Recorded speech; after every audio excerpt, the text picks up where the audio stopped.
When people ask me why aren't more women making over $1 million in revenues, and let's just pause here and say $1 million in revenues is not even the end goal. That's just getting off go in the business world. I remember one of my advisors once said to me, if you don't think you're even going to hit $1 million, why bother? And that was a big wake-up call. But if we look at why aren't women getting there, it's really a question of confidence. It's not a question of competence. And sometimes it's a question of capital. So those are some of the things we're working on in the $1 Million Women movement. How can we empower more women to grow their businesses big? Because it's not as hard as it seems. There just aren't enough resources right now for women to figure out how to get from launch to success.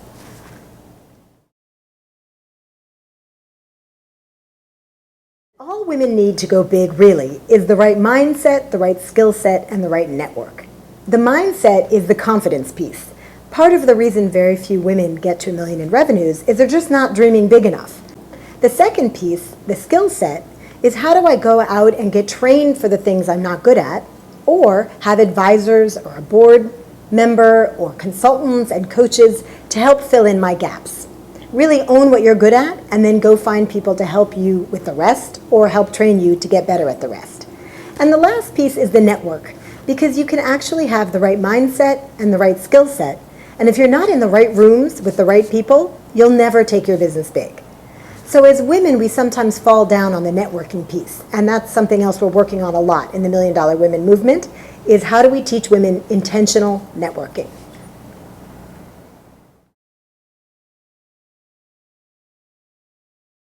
So I raised a lot of funding for my company, Little Pim, in part because it was a product company. We were competing with Fisher-Price and Disney. There was no way to capture market share without having real capital. So I raised friends and family. I did crowdfunding. I raised angel. I raised venture. I've raised every kind of capital pretty much. And women often ask me, how do I know if it's the right time to raise? There are a few things that you want to make sure are in place before you raise money. The first one is, are you building a scalable company? Investors really want to invest in companies that can bring them 5, 10 times return, not 2 times return. So that's the first question. The second question is, are you addressing a large market? Are there enough people who want to buy what you're selling that if you hit it big and you hit it right, this can be a multi-million-dollar business? And the third question is, are you coachable? And are you someone who investors would want to work with? We sometimes forget that piece, that investors are going on a journey with you, and they want to make sure that you're someone they want to go on that journey with. We sometimes say investors invest in the jockey, not the horse. So you could have the best company in the world, but if they don't think that you're going to listen to their advice or be sensible when the market shifts and figure out how to pivot the company, you won't get that investment. So those are some of the questions to consider when you're figuring out if you're ready to raise capital.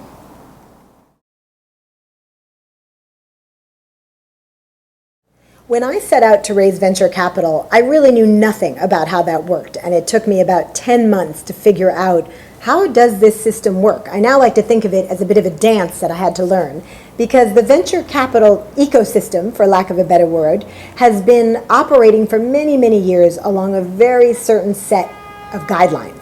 And if you want to raise venture capital, you have to learn those guidelines. This is not something where you can just wing it. So I created some online courses to help women figure out how to fundraise, and now there are lots of resources available that didn't exist when I was doing it. But the main thing to realize is that you have to learn at least the basic vocabulary. I say you have to become conversational in VC. If you're in a meeting and they're asking you about your gross margins and about liquidation preferences and about caps and warrants, you can't look like a deer in the headlights. That's their language, and if you want to go raise money in that world, you have to speak that language. The second thing is, it's a very choreographed dance. So there are certain things in place that you can't make up. You have to do it the way it's done. So for instance, you can't just reach out to a VC. You need to have a warm lead. Their attitude is, if you can't find someone who knows me, then I don't need to know you. It might not sound right, but that's how it works. So I always teach women, learn the dance before you go out on the dance floor, and you'll be 100 times more successful.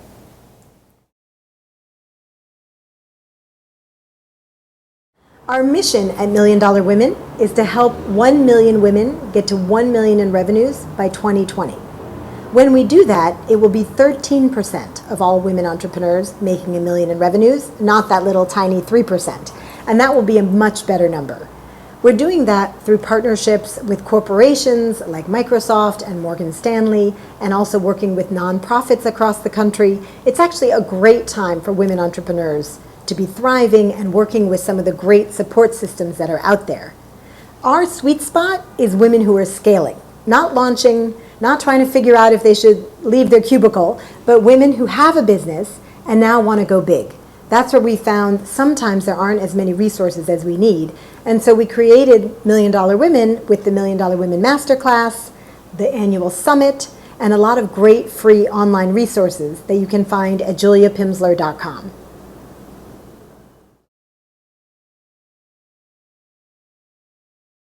When I started my company, Little Pim, I knew I wanted to be more than a lifestyle business, but I didn't know how big I could take it. And after a few years of working so hard all the time, 6 days a week, back at the computer after my kids were in bed, I think I was just exhausted and burned out. And I really couldn't think big in the way I needed to take my company to the next level. I was really fortunate that I found the Entrepreneurs Organization and coaches and mentors who helped me overcome some of my burnout and also helped me figure out how to start working smart, not hard. So that's one of the things I work on with women, is that mindset shift. I actually call that the entrepreneurial hamster wheel that most entrepreneurs, and especially women, are on the first few years of their business. You're just working so hard trying to get it off the ground. But in fact, you have to get off that wheel and get a little perspective on the business and on what you could change to scale it up in order to take those next steps. In my case, when I was looking to scale up Little Pim, I think I had two really big challenges I had to overcome. The first one was I didn't see myself as the CEO of a multi-million-dollar company because I don't have a finance background, I didn't go to business school, my parents are academics, so I felt very comfortable as the language teaching expert in my language teaching company, but I didn't think I was CEO material. So that was something I really had to get over, and that's why mindset mastery, as I call it, is so important. The second thing is I really needed to figure out how to get the capital to get the company to that bigger place. And for me, fundraising was the solution. It's not the right thing for all women, but I always tell women, if you know what you would do with the capital and you can see how it would take your business to 2 or 3 or 5 times as big as it is now, then figure out how to fundraise. It's not that hard. People are doing it every day, and you can take your business much bigger, much faster if you have that capital to help you get there.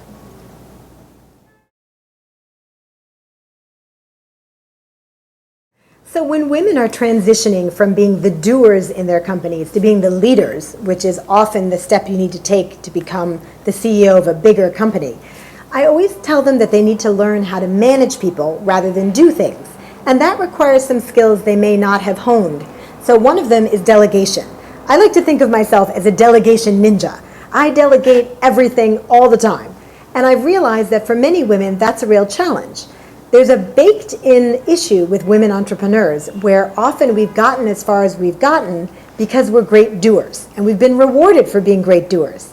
But at a certain point, that's actually going to hold your company back. Because if you're the one doing everything, you'll never make it to that $1 million mark. You have to bring in other people and train them and learn how to delegate. So that's a really big issue for women scaling up.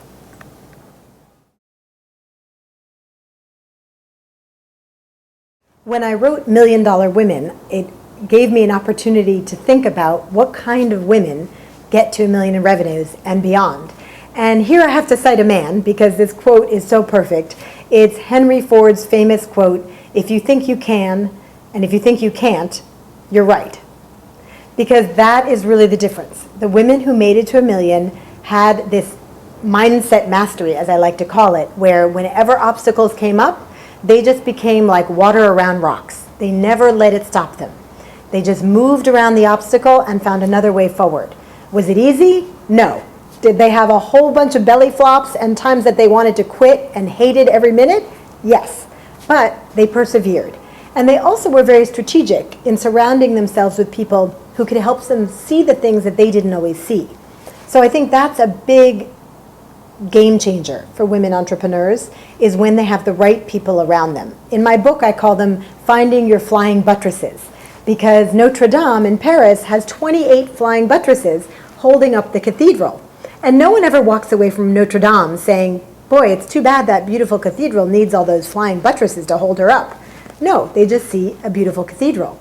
And I always tell women, you don't need to feel bad about finding coaches and mentors and people to help you do your best work. Just find your flying buttresses and go big.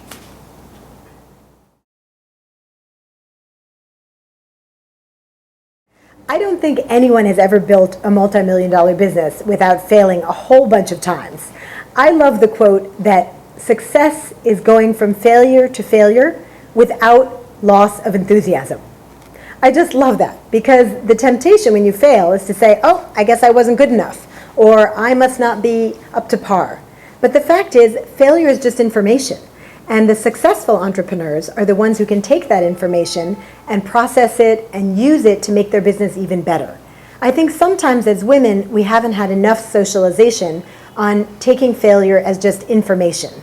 I have 2 boys and they both play sports, and I see how on the soccer field, for instance, you're constantly failing and not making shots, and coaches are yelling at you, and there's this very intrinsic experience of failing and getting up and keeping going.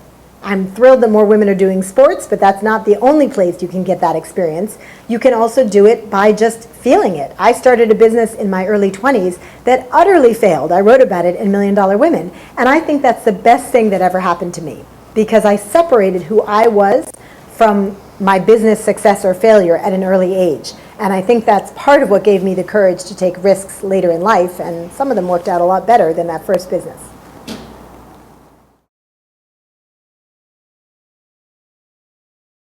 As someone who's built several businesses and raised $26 million in capital between nonprofit and for-profit monies I've raised, and raised 2 boys who are now 9 and 12, I often get asked about balancing all those things.